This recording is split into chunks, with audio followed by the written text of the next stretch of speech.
Hello friends, welcome to அகத்தியாவின் சமையல். இன்றைக்கி சூப்பரான ஒரு சட்னி ரெசிபி தாங்க பார்க்க போகிறோம். இட்லி, தோசை, சப்பாத்தி எல்லாத்துக்குமே சூப்பரான காம்பினேஷனாக இருக்கும். வாங்க வீடியோக்குள்ளே போகலாம். கடாயில் 3 டேபிள் ஸ்பூன் அளவுக்கு எண்ணெய் ஆட் பண்ணிவிட்டு 1/2 டீஸ்பூன் கடுகு, 1/2 டீஸ்பூன் உளுந்து தாளிச்சிக்கோங்க. உளுந்து நல்லா செவந்ததும் நம்ம பொடியாக நறுக்கின பெரிய வெங்காயத்தை ஆட் பண்ணிக்கலாம். நான் 3 மீடியம் சைஸ் பெரிய வெங்காயத்தை நல்லா பொடியாக நறுக்கி எடுத்து சேர்த்துருக்கேன். அடுத்து நம்ம கருவேப்பிலை ஆட் பண்ணிக்கலாம்.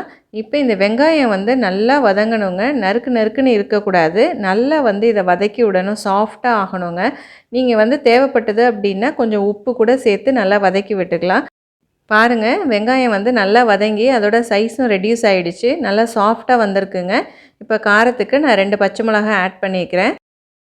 பச்சை வாசனை போகிற அளவுக்கு இப்போ இதையும் நல்லா வதக்கி விடணுங்க. பாருங்கள், நல்லா வெங்காயமும் பச்சை மிளகாவும் வதங்கிருச்சு. இப்போ தக்காளி ஆட் பண்ணிக்கலாம்.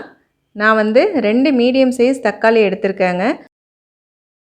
3 வெங்காயத்துக்கு நான் 2 தக்காளி ஆட் பண்ணியிருக்கேன். இது உங்களுக்கு கரெக்டான புளிப்பாக இருக்குங்க.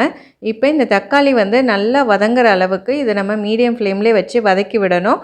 தக்காளி நல்லா வதங்கட்டுங்க. அதுக்குள்ளார ஒரு மசாலா அரைச்சிடலாம். தேங்காய் 1/4 மூடி, சோம்பு 1 டீஸ்பூன், பொட்டுக்கடலை 1 டேபிள் ஸ்பூன் சேர்த்து தண்ணி ஊற்றி நைஸாக அரைச்சி எடுத்துக்கோங்க. தக்காளி இந்த அளவுக்கு நல்லா சாஃப்டாக வதங்கணுங்க. அப்போ தான் நல்லா ஒன்று சேர்ந்து இருக்கும். இப்போ நம்ம இதுக்கு தேவையான மசாலாலாம் ஆட் பண்ணிடலாம். மஞ்சத்தூள் 1/4 டீஸ்பூன் ஆட் பண்ணிக்கோங்க. நம்ம எப்பொழுதும் வீட்டில் யூஸ் பண்ணுற குழம்பு மிளகாத்தூள் 2 டீஸ்பூன் ஆட் பண்ணியிருக்கேன். அடுத்து நம்ம இந்த சட்னிக்கு தேவையான அளவு உப்பு ஆட் பண்ணிக்கலாங்க. நம்ம சேர்த்த மிளகாத்தூளோட பச்சை வாசனைலாம் போய் நல்லா எண்ணெய் பிரிஞ்சு வர அளவுக்கு இதை நம்ம வதக்கி விடணுங்க. ஏற்கனவே நம்ம காரத்துக்கு 2 பச்சை மிளகாய் ஆட் பண்ணியிருக்கோம். இப்போ 2 டீஸ்பூன் நான் மிளகாத்தூள் சேர்த்துருக்கேன். நீங்கள் உங்கள் காரத்துக்கு தகுந்த மாதிரி கூட குறைச்ச கூட ஆட் பண்ணிக்கலாங்க. பாருங்கள், நல்லா இது வதங்கி வந்துருச்சு. இப்போ நம்ம அரைச்சி வச்சுருக்க பொட்டுக்கடலை, தேங்காய், சோம்பு அந்த பேஸ்ட்டை இப்போ ஆட் பண்ணிக்கிறோம்.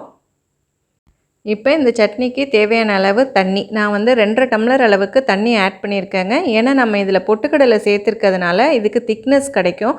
அது வேக வேக உங்களுக்கு கெட்டியாகிடும். அதனால நான் தண்ணி இந்த அளவுக்கு ஆட் பண்ணியிருக்கேன். சேர்ந்த மாதிரி வரதுக்கு தாங்க நான் பொட்டுக்கடலை கொஞ்சமாக சேர்த்துருக்கேன். நீங்கள் வேண்டான்னா நீங்கள் தேங்காய் சோம்பு மட்டும் கூட சேர்த்து அரைச்சி ஊற்றிக்கலாம். இப்போ இதை மூடி போட்டு ஒரு 5-6 நிமிஷத்துக்கு நல்லா கொதிக்க விடணுங்க. மீடியம் ஃப்ளேம்லேயே வச்சு கொதிக்க விடுங்க. நடுவில் ஒரு தடவை கிளறி விட்டு கொதிக்க விடுங்க. இப்போ ஓப்பன் பண்ணி பார்க்கலாம்.